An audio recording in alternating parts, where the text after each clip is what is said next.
নবীজি সাল্লাল্লাহু আলাইহি ওয়াসাল্লাম এক হাদিসের ভিতরে আলোচনা করেছেন, আল মুসলিমু মান সালিমাল মুসলিমুনা মিন লিসানিহি ওয়া ইয়াদিহি, যার হাত এবং মুখ, বলেন যার হাত এবং মুখ হইতে অপর মুসলমান কি থাকেন, নিরাপদ থাকে, কষ্ট পায় না, হাত দিয়া আঘাত করে না, মুখ দিয়া আঘাত করে না। এই যে নবীজি সাল্লাল্লাহু আলাইহি ওয়াসাল্লাম আমাদেরকে বুঝাইছেন, আল মুসলিমু মান সালিমা আল মুসলিমুনা মিন লিসানিহি ওয়া ইয়াদিহি, খাঁটি মুসলমান ওই ব্যক্তি হাত এবং মুখ হইতে অপর মুসলমান নিরাপদ থাকে, সে খাঁটি মুসলমান। নবীজি সাল্লাল্লাহু আলাইহি ওয়াসাল্লামের হাদিস অনুযায়ী যদি আমার চলাফেরা না হয়, আমার হাত যদি ব্যবহার হয় মানুষের উপরে লাঠি দিয়া আঘাত করি, তাহলে কি আমি মুসলমান হব? থাকবো মুসলমান? আমার বাবা মুসলমান, দাদা মুসলমান, পরদাদা মুসলমান, এই হিসাবে মুসলমান। কিন্তু আমি আবার মানুষকে আঘাত করি, মানুষের মাথায় বাড়ি দেই, তাহলে নবীজি সাল্লাল্লাহু আলাইহি ওয়াসাল্লামের এই হাদিস অনুযায়ী যদি আমরা চলতে না পারি, তাহলে আমি কি না মুসলমান না? এটা মনে থাকবো তো ইনশাআল্লাহ। আরেকটা বিষয় হচ্ছে কি, আমাদের হাতে আঘাত করি না, কিন্তু বেশিরভাগ মানুষ কিন্তু মুখ দিয়া মানুষকে আঘাত করতে থাকে। আমি আপনাদের সম্মুখে যে আয়াতে কারিমা তিলাওয়াত করেছি, এখানে আল্লাহ তাআলা কি বলেন, আমাদেরকে কি দিক নির্দেশনা দেন? আল্লাহ তাআলা বলেন, ইয়া আইয়ুহাল্লাযীনা আমানুত্তাকুল্লাহ। আল্লাহ তাআলা আমাদেরকে ডেকে ডেকে বলতেছেন, মহব্বতের সাথে বলতেছেন, হে ঈমানদারেরা তোমরা আমাকে ভয় করো। খুব মহব্বত নিয়ে আল্লাহ তাআলা আমাদেরকে ডাকতেছেন, আমাদেরকে যেন একজন একজনকে বলতেছেন, হে ঈমানদারেরা তোমরা আমাকে ভয় করো এবং সাদিকিনদের অন্তর্ভুক্ত হয়ে যাও। তোমরা আমাকে ভয় করো এবং তোমরা সাদিকিনদের সাথী হয়ে যাও। আল্লাহ তাআলা বলতেছেন যে ভালো মানুষের সাথী হওয়ার জন্য, সাদিকিনদের সাথী হওয়ার জন্য বলেন। আল্লাহ তাআলা আরেক আয়াতের ভিতরে বলেন, ইয়া আইয়ুহাল্লাযীনা আমানুত্তাকুল্লাহ হাক্কা তুকাতিহি ওয়া লা তামুতুন্না ইল্লা ওয়া আনতুম মুসলিমুন। এখানেও আল্লাহ তাআলা মহব্বতের সাথে আমাদেরকে ডাকলেন। এখানেও আল্লাহ তাআলা বলেন, হে ঈমানদারেরা তোমরা আমাকে ভয় করো, ভয় করার মতো ভয় করো। দেখেন কত মহব্বতের সাথে আমাদেরকে আল্লাহ তাআলা বলতেছেন। যেমন একজন পিতা তার ছেলেকে যখন সুন্দরভাবে মনে করেন যে মাদ্রাসায় পড়ে, মাদ্রাসায় পড়ার পর মাদ্রাসা বন্ধ যখন হয়ে যায়, বন্ধ হওয়ার পরে ছাত্ররা যার যার বাড়িতে চলে যায়। বাড়িতে চলে যাওয়ার পর কিন্তু ছাত্ররা মাদ্রাসার ভিতরে যেরকম রুটিন অনুযায়ী চলে, এরকম ভাবে কিন্তু রুটিন অনুযায়ী তাদের চলতে হয় না। তাদের একটা স্বাধীনতা চলে আসে। এই স্বাধীনতার ভিতরে মনে করেন যে উস্তাদরা ভালো ভালো আদেশ উপদেশ দিয়ে দেন, কমপক্ষে যেন তারা বাড়িতে গিয়ে নামাজ যেন জামাতের সাথে আদায় করে, ঠিক না? ওলামায়ে কেরাম হুজুররা মাদ্রাসায় পড়ায়, মাদ্রাসার রুটিনে থাকা সম্পূর্ণ নিয়ন্ত্রণ করে এবং বাড়িতে যাওয়ার সময় আবার এতটুকু নসিহত করে, কমপক্ষে সালাম দেবা, টুপি রাখবা, নামাজটা কমপক্ষে পড়বা, আর বিশেষ করে একটু তেলাওয়াত করবা। মাদ্রাসার রুটিন অনুযায়ী না, সকাল বিকাল। তো মনে করেন একজন ছেলে সে আসরের নামাজের আগে থেকে খেলা শুরু করে দিয়েছে মাঠে। মাঠে যখন খেলা শুরু করে দিলেন, ওই তখনই নজরে পড়লো, তার বাবার নজরে পড়লো। এদিক দিয়ে আসরের আজান, মাইক দিয়ে আওয়াজ হচ্ছে, আসরের আজান দিচ্ছে, কিন্তু ছেলে মাঠের ভিতরে খেলায়।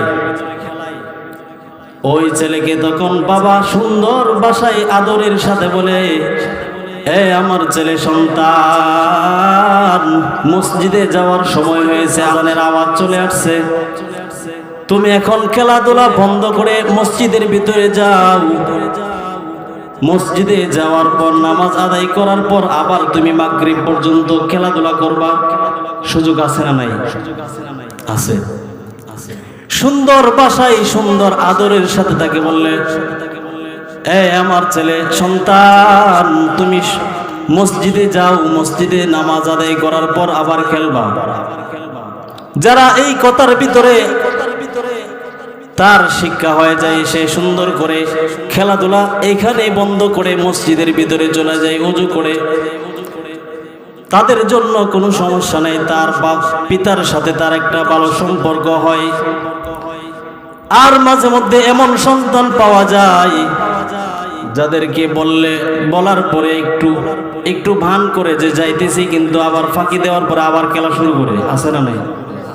দুইটা দুই রকম। একটা কথা বলার সাথে সাথে মসজিদে প্রবেশ করেছেন, আরেকটা বাবাকে ফাঁকি দিয়ে আবার খেলা শুরু করে দিয়েছে। যে ছেলেটা মসজিদের ভিতরে চলে গেছে ওইটা তো বেঁচে গেল, কিন্তু যে ছেলেরা এখনো পর্যন্ত মাঠের ভিতরে খেলাধুলা করছে, ওর বাবা আবার দেখলেন এখনো পর্যন্ত ও মসজিদে যায় নাই। আবার যখন নজরে পড়ল তখন ডাক দিল, তোমাকে বললাম মসজিদে যাওয়ার জন্য, আজান দিয়ে দিছে, এখনো যাও না কেন? তখন আগে যে মায়ের সুরে বলছিল, এরকম মায়ের সুরটা কিন্তু থাকে না। যেই মুখ দিয়ে মায়ের সুরে ডাক দিছিলেন, ওই মুখ দিয়ে আবার একটু ধমক দিলেন, এই বেটা তোমাকে বললাম মসজিদে যাওয়ার জন্য, খেলাধুলা পরে করবার সময় আছে, এখনো যাও না কেন? বলে না। আগে বলছিল মায়ের সুরে, এখন কিন্তু মায়ের সুরে বলে নাই, একটু ধমক দিল। তো এই কারণে আল্লাহ তাআলা এভাবে আমাদেরকে মহব্বতের সাথে ডাকতেছেন। হ্যাঁ ইমানদারেরা, এ পাঁচ আলমশ্রী গ্রামের মুসল্লিরা, এ বান্দারা, তোমরা আমাকে ভয় করো। যারা ভয় করে তো আলহামদুলিল্লাহ, তাদের প্রতি আল্লাহ তাআলা খুশি হয়ে যান। আর যারা আল্লাহ তাআলার কথা অনুযায়ী চলে না, তাদের প্রতি আল্লাহ তাআলা আবার ধমকের সুরে বলে।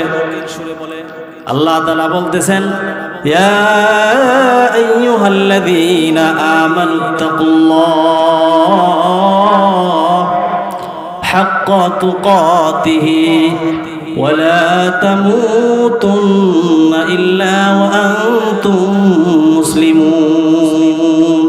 মায়ের সুরের ডাক শোনার পরে যারা আল্লাহ তাআলাকে ভয় করা শুরু করে দেন, আল্লাহর আদেশে চলা শুরু করে দেয়, তাদের বিষয়ে আর কোনো কঠিন নাই। কিন্তু যারা আল্লাহ তাআলার আইনের ভিতরে চলে না, তাদেরকে আল্লাহ তাআলা আবার ধমক দিয়ে বলতেছেন, সাবধান, তোমাদেরকে কিন্তু বলেছি আমাকে ভয় করার জন্য। ভয় করলে কি করতে হবে? আল্লাহ তাআলাকে ভয় করা মানে আল্লাহ তাআলার আইন মানা, ঠিক না? কথা বলতে হবে। আল্লাহকে ভয় করা মানে আল্লাহ তাআলার আইন মানা। আর যদি বলি জি আমি ভয় করতেছি কিন্তু মসজিদে যাইলাম না, এটা ভয় হইল না, আল্লাহ তাআলার সাথে প্রতারণা করা হইল। যারা আল্লাহ তাআলার সাথে প্রতারণা করা শুরু করে দিয়েছে, তাদের প্রতি আল্লাহ তাআলা ধমক দিয়ে বলতেছেন, হাক্কা তুকাতিহি ওয়া লা তামুতুন্না ইল্লা ওয়া আনতুম মুসলিমুন। সাবধান, তোমরা কিন্তু মুসলমান না হয়ে কবরে আসবা না। এবার আসেন, আল্লাহ তাআলা আমাদেরকে যে এই যে আমরা এখন বসে আছি, আজকের এই মাহফিল অস্তিত্ব হয়েছে না? আজকের এই মাহফিলের অস্তিত্ব হয়েছে না? গতকালকে এটা ছিল, আজকের অস্তিত্ব আছে, আগামীকালকে এটার অস্তিত্ব থাকবে না। তো আল্লাহ তাআলা বলতেছেন এক আয়াতের মধ্যে, হাল আতা আলাল ইনসানি হিনুম মিনাদ দাহরি লাম ইয়াকুন শাইআম মাযকুরা। আল্লাহ তাআলা আমাদেরকে দুনিয়াতে প্রেরণ করেছেন আকৃতি দিয়ে, অস্তিত্ব দান করেছেন। আমাদের কোনো এক সময় আমাদের নাম গন্ধ ছিল না। আপনাদের আছিল? এখানে যারা আসছি অস্তিত্ব ছিল, আগে নাম ছিল, হাত পাও ছিল, আমাদের নাম গন্ধ ছিল না, পরিচিতি ছিল না, আমাদের বডি ছিল না, হাত ছিল না, পাও ছিল না, অঙ্গ প্রত্যঙ্গ কোনো কিছুই ছিল না। কিন্তু আল্লাহ তাআলা আমাদেরকে এই সমস্ত অস্তিত্ব দান করেছেন কে? আরো জোরে বলতে হবে, আল্লাহ তাআলা দান করেছেন। আমাদের এই বডিটা কিন্তু আল্লাহ তাআলা আমাদেরকে কয়েকদিনের জন্য দান করেছেন, হাওলাত দিছেন। কি দিছেন? কর্জ দিছেন। কতদিনের জন্য জানা নাই। আল্লাহ তাআলা আমাদেরকে এই বডিটা কিন্তু কর্জ দিয়েছেন। দেখবেন নিজের একটা জিনিস যদি থাকে তাহলে এটার মূল্য কম থাকে, কারণ এটা তার নিজস্ব। মনে করেন যে একটা কাপড় ইস্ত্রি করার একটা ইস্ত্রি আছে আপনার, এই ইস্ত্রিটা যখন নষ্ট হয়ে গেল, নষ্ট হওয়ার আগে প্রতিদিন আপনি একটা কাপড় ইস্ত্রি করতেন, কোনো গুরুত্ব ছিল না, একটাই দিতেন, একটা দিতেন, একটা পরতেন। আর আপনার এই ইস্ত্রিটা নষ্ট হয়ে যাওয়ার কারণে পাশের বাড়ি থেকে একটা ইস্ত্রি কর্জ নিলেন, কিনে নিলেন। প্রতিদিন যেরকম ভাবে আপনি একটা পাঞ্জাবি ইস্ত্রি করতেন, আজকে কি একটা দিবেন? কয়টা দিবেন? কেন? যেটা তো আমার না, কোন সময় জানি নিয়ে যায়। কথা বুঝতেছেন? মাশাআল্লাহ। এই ইস্ত্রিটা তো আমার না, এটা নিয়ে যাবে।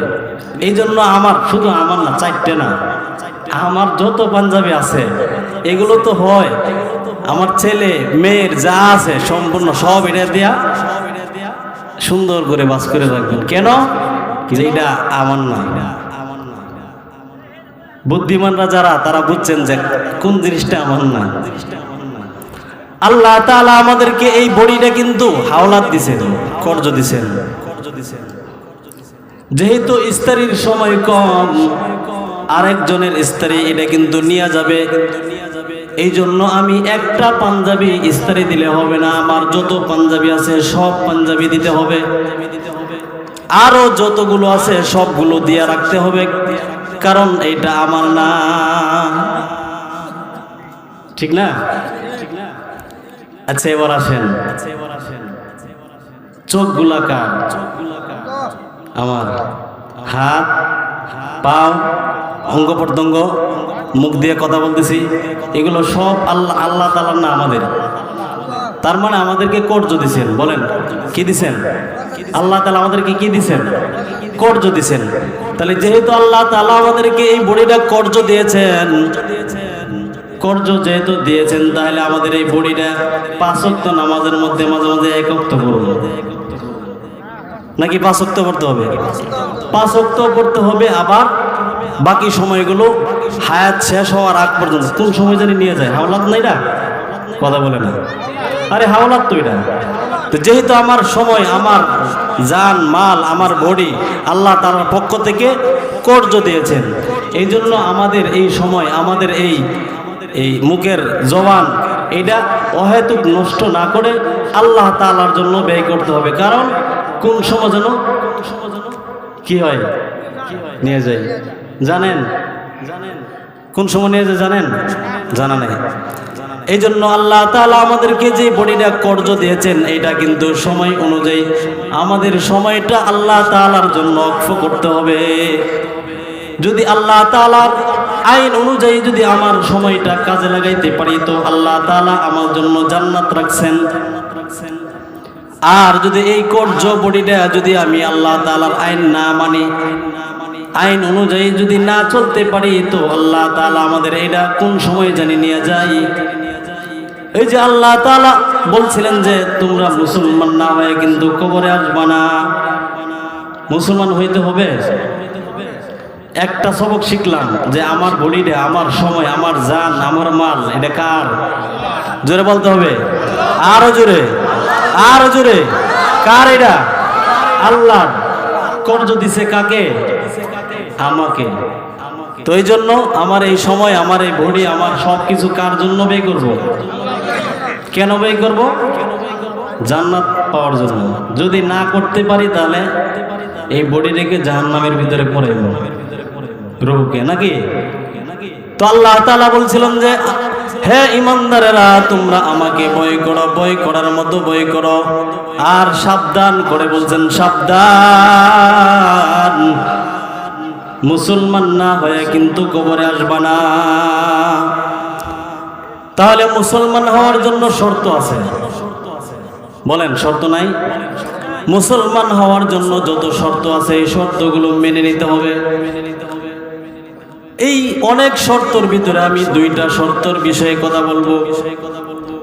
নবীজি সাল্লাল্লাহু আলাইহি ওয়াসাল্লাম এক হাদিসের ভিতরে আলোচনা করেছেন, আল মুসলিমু মান সালিমাল মুসলিমুনা মিন লিসানিহি ওয়া ইয়াদিহি, যার হাত এবং মুখ, বলেন যার হাত এবং মুখ হইতে অপর মুসলমান কি থাকে? নিরাপদ থাকে, কষ্ট পায় না, হাত দিয়া আঘাত করে না, মুখ দিয়া আঘাত করে না। এই যে নবীজি সাল্লাল্লাহু আলাইহি ওয়াসাল্লাম আমাদেরকে বুঝাইছেন, আল মুসলিমু মান সালিমা আল মুসলিমুনা মিন লিসানিহি ওয়া ইয়াদিহি, খাঁটি মুসলমান ওই ব্যক্তি যার হাত এবং মুখ হইতে অপর মুসলমান নিরাপদ থাকে। স্বাভাবিকভাবে কিন্তু আমরা অনেক মানুষের হাত দিয়া অনেক সময় মানুষ আঘাত পায় না, অনেক কম, ঠিক না? হাত দিয়ে আমরা আঘাত কিন্তু কম করি। অনেকে আছে আমরা আঘাত করি না, কারণ এটা দেখা যায়, একজনকে আরেকজন আঘাত করি না। তারপরে অনেকেই আছে আঘাত করি। আল্লাহ তাআলা আমাদের সবাইকে হাত দিয়ে আঘাত করার থেকে হেফাজত করেন। তো নবীজি সাল্লাল্লাহু আলাইহি ওয়াসাল্লাম বলেন যে হাত এবং মুখ হইতে অপর মুসলমান নিরাপদ থাকে, সে খাঁটি মুসলমান। নবীজি সাল্লাল্লাহু আলাইহি ওয়াসাল্লামের হাদিস অনুযায়ী যদি আমার চলাফেরা না হয়, আমার হাত যদি ব্যবহার হয় মানুষের উপরে লাঠি দিয়া আঘাত করি, তাহলে কি আমি মুসলমান হব? থাকবো মুসলমান? আমার বাবা মুসলমান, দাদা মুসলমান, পরদাদা মুসলমান, এই হিসাবে মুসলমান। কিন্তু আমি আবার মানুষকে আঘাত করি, মানুষের মাথায় বাড়ি দেই,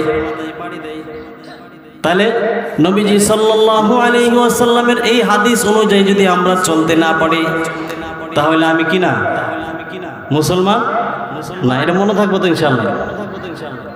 আরেকটা বিষয় হচ্ছে কি, আমাদের হাতে আঘাত করি না, কিন্তু বেশিরভাগ মানুষ কিন্তু মুখ দিয়া মানুষকে আঘাত করতে থাকি। আমরা এই দুইটা বিষয়কে খুব গুরুত্ব দেব। কমপক্ষে আমাদের মুখ দিয়া মানুষকে কষ্ট দিব না। হাত উড়ান, একটু কষ্ট করে হাত উড়ান, আল্লাহকে দেখেন, আল্লাহ আমরা কোনোদিন মানুষকে হাত দিয়ে আঘাত করব না, মুখ দিয়ে আঘাত করব না। এই আল্লাহ তুমি যে জবান দিয়েছো, এই জবান দিয়া তোমার নামের জিকির এবং হক ভাবে যেগুলো করার দরকার প্রয়োজনীয় এইগুলো করব, কিন্তু আমরা কোনোদিন মানুষকে আঘাত করব না, মুখ দিয়াও না, হাত দিয়াও না। সকলে বলে আমিন। আল্লাহ তাআলা আমাদের এই ওয়াদাকে কবুল করুন। আমাদের এই জবান এবং হাতকে আল্লাহ তাআলা যেন হেফাজত করেন। এই জবানটা দিছেন আল্লাহ, আল্লাহকে ডাকবো, কোরআন তেলাওয়াত করব। কান দিছেন, কানে ভালো কথা শুনবো, গান শুনবো না ইনশাআল্লাহ। সবাই পারবেন তো? আল্লাহ তাআলা আমাদের সবাইকে আমল করার তৌফিক দান করেন। ওমা আলাইনা ইল্লাল বালাগ। আসসালামু আলাইকুম ওয়া রাহমাতুল্লাহি ওয়া বারাকাতুহু।